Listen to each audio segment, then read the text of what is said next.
A Bíblia nos fala que Deus só precisa de um, né?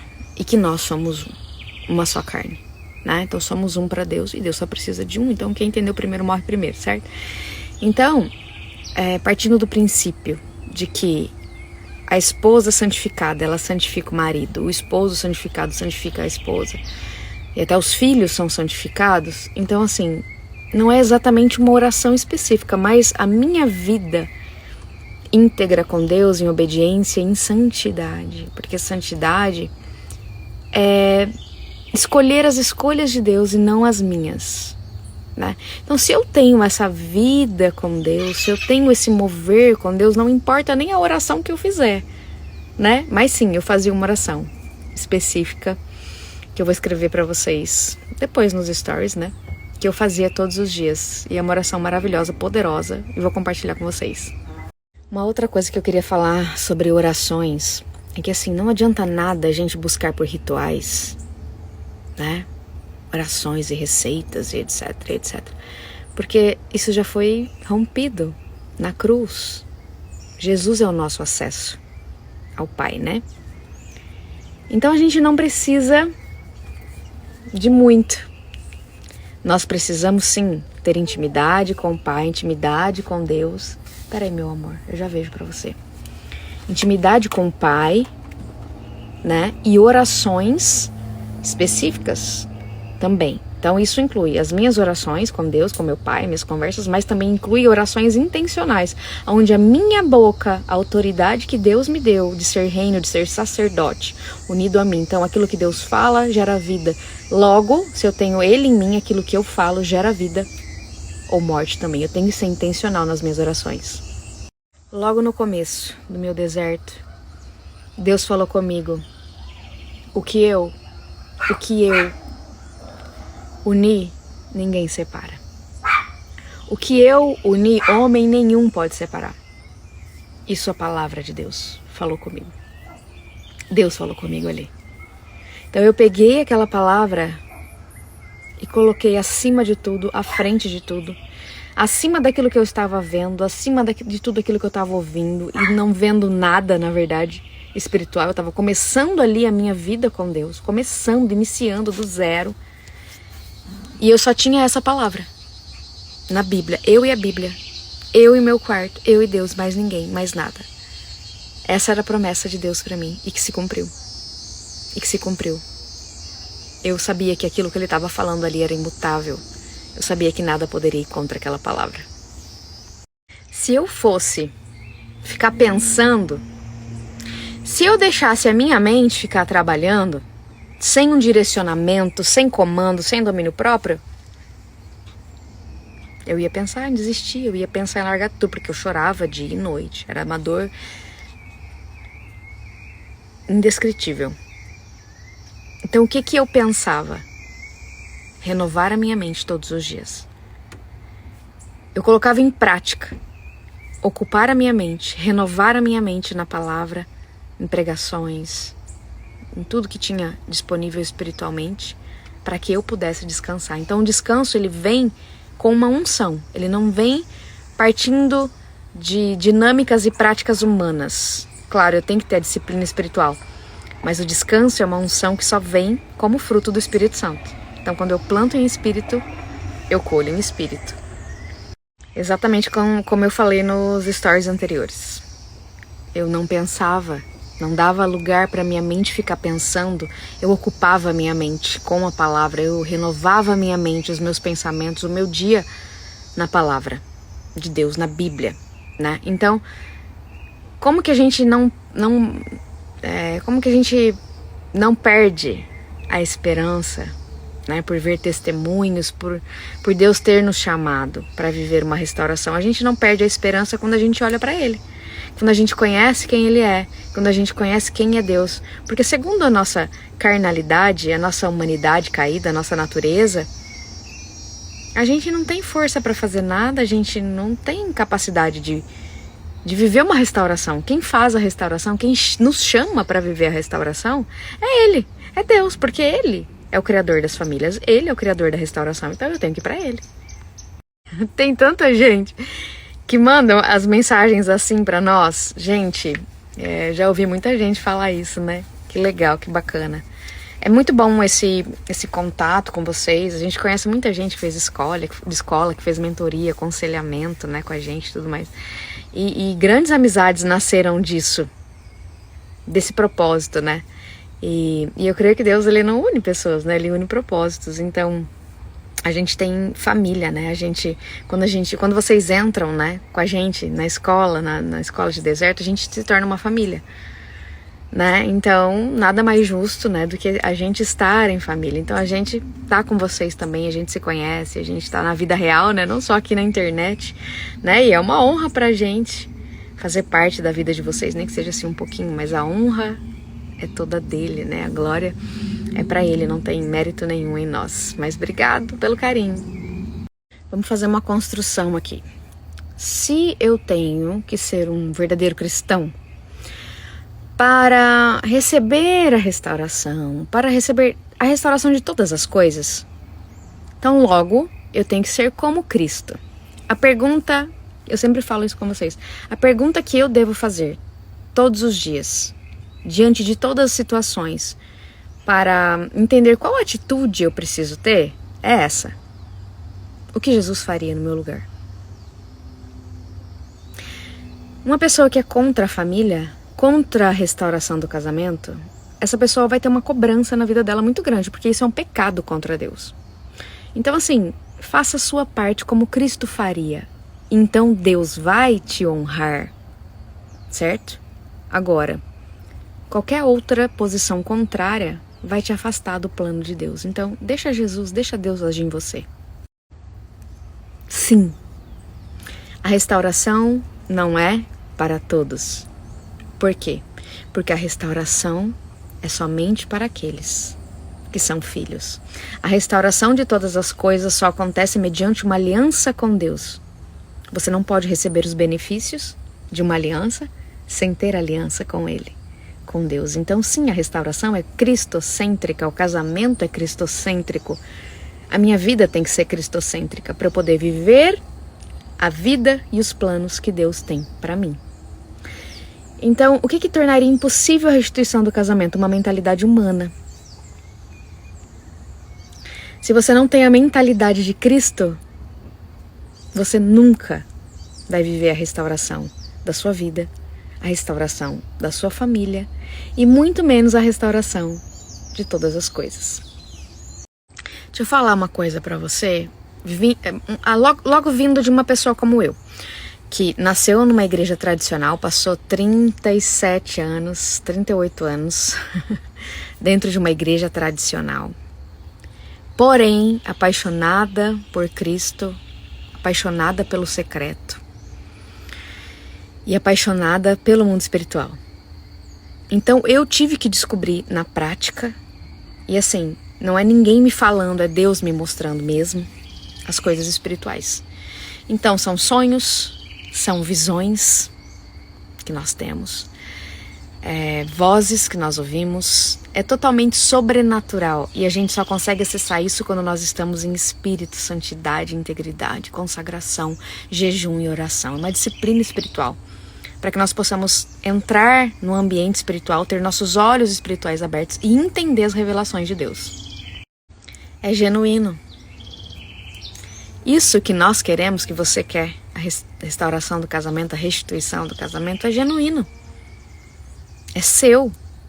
Quando nós entramos numa aliança de casamento, uma aliança com Deus, é uma aliança que é perpétua, é até a morte. É até a morte. Né? A aliança com Deus é perpétua, mas o casamento, a aliança do casamento é até a morte, até que a morte separe. Então, quando nós nos ligamos ao outro, quando nós entramos no princípio de uma só carne, mesmo sem saber, né? Nós vivemos várias situações, várias questões destrutivas com relação a esse casamento, e o que a gente mais quer é nos livrar dessa dor, desse sofrimento e desse casamento. Mas então vem Deus e coloca dentro de nós essa vontade da restauração. É Ele quem colocou, né? Então é genuíno, aceita que dói menos, né? Que para onde Ele aponta, Ele paga a conta. Eu vou ler só a parte final, tá? E depois eu respondo a pergunta na íntegra. Já ouvi que no final piora tudo. Então, quando está falando de um final de restauração, de um processo de restauração, você está falando que existe uma receita, né? E não existe uma receita para restauração de nada, né? Não existe receita, existe um manual bíblico, é a Bíblia, é a nossa bússola, nossa máscara de oxigênio, só, né? Agora, quando a gente ouve e dá lugar para uma mentira, uma falsidade, a Bíblia fala que isso é como uma porta para a sepultura também, né? Uma porta para câmaras da morte. Ou seja, quando nós alimentamos uma mentira, quando alguém fala conosco, nós ouvimos e alimentamos essa mentira, é como se nós tivéssemos cavado nossa própria cova. Então, se eu não conheço a palavra de Deus, se eu não conheço a verdade, qualquer um vai poder me enganar facilmente. A paz e a alegria, ela é fruto do Espírito Santo. Ela só pode vir como uma unção sobre mim, a unção de paz, a unção de descanso, ela só pode vir sobre mim a partir do momento em que eu planto no terreno do Espírito. Ou seja, eu estou vivendo uma vida com Deus, eu estou vivendo uma vida em santidade, obediência, em amor ao Senhor, amor a Deus acima de todas as coisas, então, consequentemente, eu vou viver a completude, a paz, o descanso, a alegria, que antecede a restauração de todas as coisas, obviamente, né? Uma coisa não anula a outra, porém, se a minha paz, a minha alegria, que eu de repente estou achando que eu estou tendo, é fruto da minha carnalidade, isso tem tempo para acabar, isso tem tempo determinado, só Deus pode trazer isso para nós. Gente, que bagunça, né? É o cenário atual da sociedade em que vivemos, não é isso? Que bagunça! Deus não habita em lugar de desordem. Existem mandamentos, existem princípios bíblicos para o casamento, para os filhos de Deus, para os cristãos, né?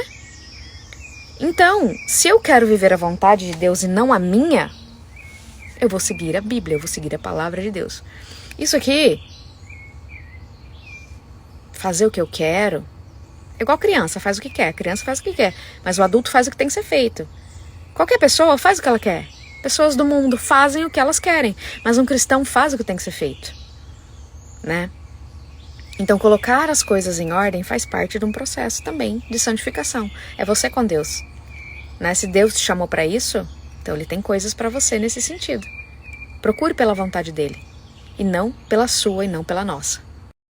É por isso que nós, na Escola de Deserto, nós trazemos para vocês um processo de restauração, no sentido da restauração de todas as coisas com Deus. Então, quando nós alinhamos a nossa vida com Deus, nós vivemos a conversão, conhecemos quem Ele é, a libertação, né, os vínculos ali com as trevas, e nós rejeitamos heranças, nós aprendemos a nos posicionar e vivemos em santificação, né, aprendemos a buscar a Deus a partir de nós mesmos, né, e não só de ouvir pelos outros.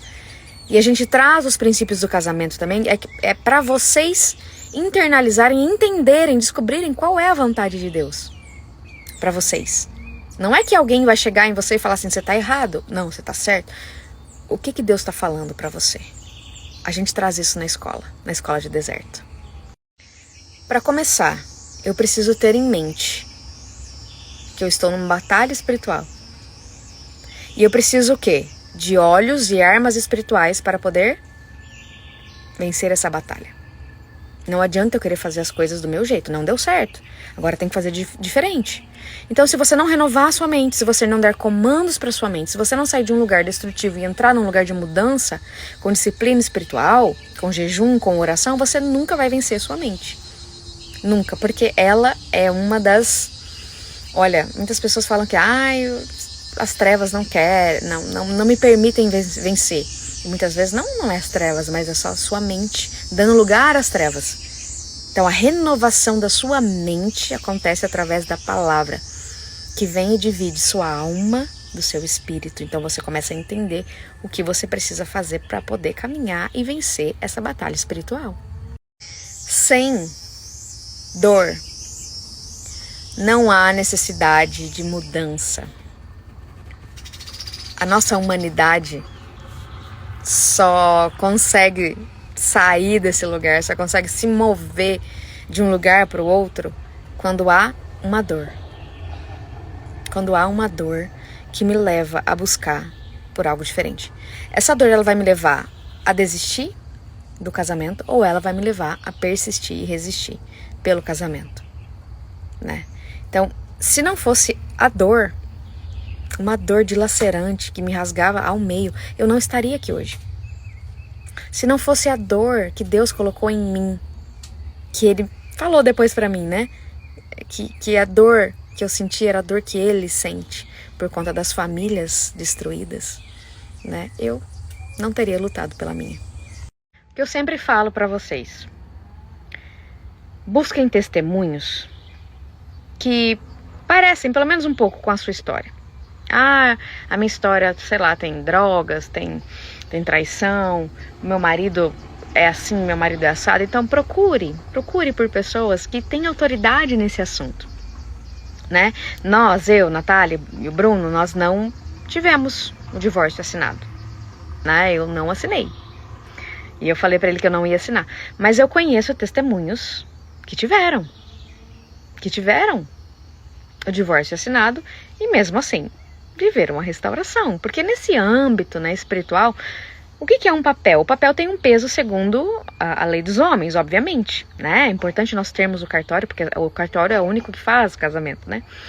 Mas para Deus, esse papel não vale, porque a aliança foi feita nos céus, entende?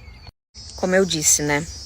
A restauração não é para todos. Porque se você olha aqui, ó, para essa situação, como foi a situação de muitas, como foi uma situação bem parecida com a minha, meu marido só não morou com ninguém, né? Com outra pessoa, além da irmã dele. Quando você olha para isso e você fala, pronto, acabou mesmo, tá decidido, o que eu posso fazer? Nada. Tchau, adeus, vou viver minha vida.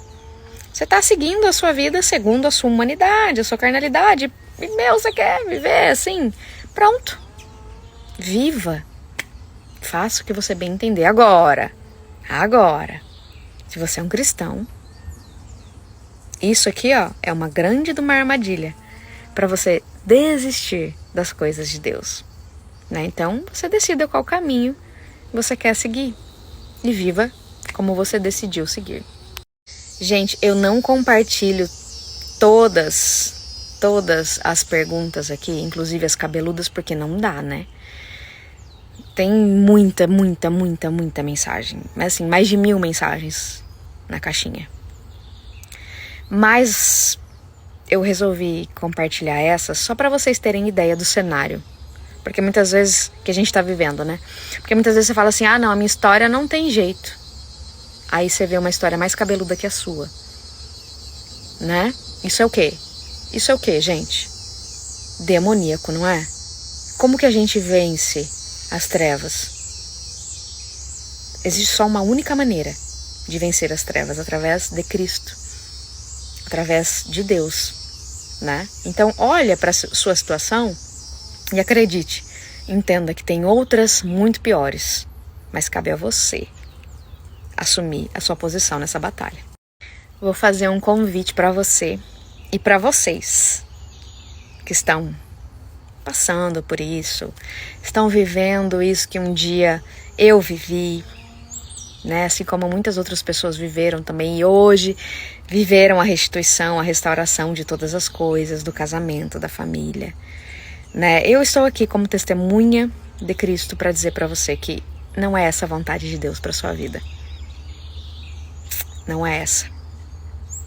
Então, se você quer conhecer aquilo que Deus tem para você, se você quer viver aquilo que Deus tem para você, esse é o convite. Vem para a escola de deserto, vem fazer parte da nossa família, vem aprender com a Bíblia, com a palavra e com a unção que Deus nos derramou, nos deu, né, de restauração, sobre aquilo que Deus tem para você também, sobre aquilo que Deus quer para sua vida, né? Então, nós estamos aqui para esse discipulado, para essa família. Dia 10/10. É exatamente isso que a gente fala. Nós somos uma ponte que te leva pro caminho, né? Porque o caminho é Ele, não é mesmo?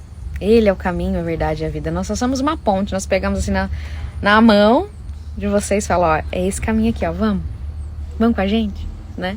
Então o mérito é todo dele. Ele nos coloca, né, nessas situações de conhecer vocês, de chegar até vocês, né, nessa situação de chegar até vocês, às vezes num momento de muita dor, para trazer esperança, para trazer alívio, né, num mundo tão conturbado, e muitas vezes a gente não tá ali, né, ouvindo a voz de Deus mesmo, a gente tá bem distante, e Deus usa as pessoas, né, Deus usou até uma mula, não é, para falar com outra pessoa, usa pedra, usa o que for. Então, nós estamos aqui, realmente, para poder levar vocês até Ele. Isso é algo muito sério, gente, porque assim, nós temos que entender que a relação sexual, ela é um altar. Se é dentro do leito sem mácula, ela é um altar para Deus. Agora, se é num leito, numa cama, né, vocês entendem, em pecado, né, onde teve adultério e etc., é um altar para quem? Para demônios que se alimentam, né? Então, ok, Natália, eu estou buscando a restauração, eu estou em santificação, eu santifico meu marido através do ato sexual. Você tem que pedir direcionamento para Deus. Às vezes sim, às vezes não, né? É muito peculiar. Eu, Natália, meu marido como tinha outra, eu nunca cederia a relação sexual numa situação dessas. É algo tão difícil de explicar, porque só quem tá em espírito para poder entender. Quando o Bruno voltou, eu tava tão em paz que eu só continuei em paz. Não foi algo assim, meu Deus, meu marido voltou, glória a Deus, claro, né? Obrigado, Senhor, pelo que o Senhor fez. É sobrenatural o que o Senhor fez, é real, é forte, é profundo demais. Mas eu não quero ser mais movida por esse casamento, eu sou movida pela tua vontade, pela tua presença. Então, honrar a Deus com o meu casamento faz parte do meu processo de cristianismo. Então eu vou honrar a Deus, eu vou confiar em Deus, não no meu marido, eu vou fazer aquilo que tem que ser feito segundo a palavra e não mediante as circunstâncias. Então para mim foi tudo algo tão natural quando ele voltou, foi algo tão normal. Então quando ele volta, eu já estava naquele ambiente espiritual. Quando o Bruno voltou, eu já estava num ambiente assim de muita certeza, de muita paz, muita confiança, muita segurança em Deus. Eu não me importava com o que o Bruno pudesse fazer. É claro que eu queria trazer ele para esse ambiente também, e foi o que eu fiz. Nós temos que passar para eles aquilo que a gente estudou e na prática, né? Aquilo que a gente viveu durante o deserto na prática. Mas assim, nós nos recuperamos totalmente, assim... Gente, acho que foi no primeiro dia. É claro que durante um ano, eu sempre tenho essa medida. Durante um ano nós conversamos sobre tudo que tinha acontecido nesses 2 meses que ele estava fora. Nós conversamos, né? Colocamos tudo ali em pratos limpos e tudo mais. Foi uma conversa, mas assim, desde o momento que ele voltou, a gente já estava na unidade família de Cristo, casal de Cristo. Porque a restituição, a restauração, ela é uma escolha também, né? Então, assim, eu escolho obedecer a Deus, eu escolho ocupar minha mente com as coisas de Deus, eu escolho confiar em Deus. Eu escolho não me importar com aquilo que o outro vai fazer, porque aquilo que ele faz não vai mais interferir na minha vida, no sentido de me afastar de Deus, me afastar ou não de Deus. Eu estava tão segura ali na minha aliança com Deus que aquilo só transbordou. Nada me faltava. Nada. Eu já tinha tudo. E quando o Bruno vem, ele vem pra somar. Já estou completa. Então nada me tirou desse lugar. Até hoje. 7 anos depois. 7 anos de restauração. Não é 0, tá, gente? Porque nós tínhamos uma filha. Então, o básico, necessário, obrigatório, a gente conversava. Mas eu, Natália, não queria contato com ele. Porque se eu estava num processo de restauração. Então, eu estava muito vulnerável às coisas que aconteciam. Então, esse cara que estava lá fora com outra pessoa não era meu marido estava sequestrado, certo? Então, para que eu vou permitir? Por que eu iria permitir que esse cara, ele ficasse me vendo, ele ficasse me maltratando, ele ficasse me magoando? Ou eu ficasse olhando as coisas dele também, né? Não era meu marido aquele ali. Então, o que me angustiava era ter contato com ele. Então eu me escondia, eu não tinha contato, eu não queria nada, nenhuma relação com ele. Porque esse não era meu marido, né? Mas a escolha era minha. Eu que não queria ter contato com ele.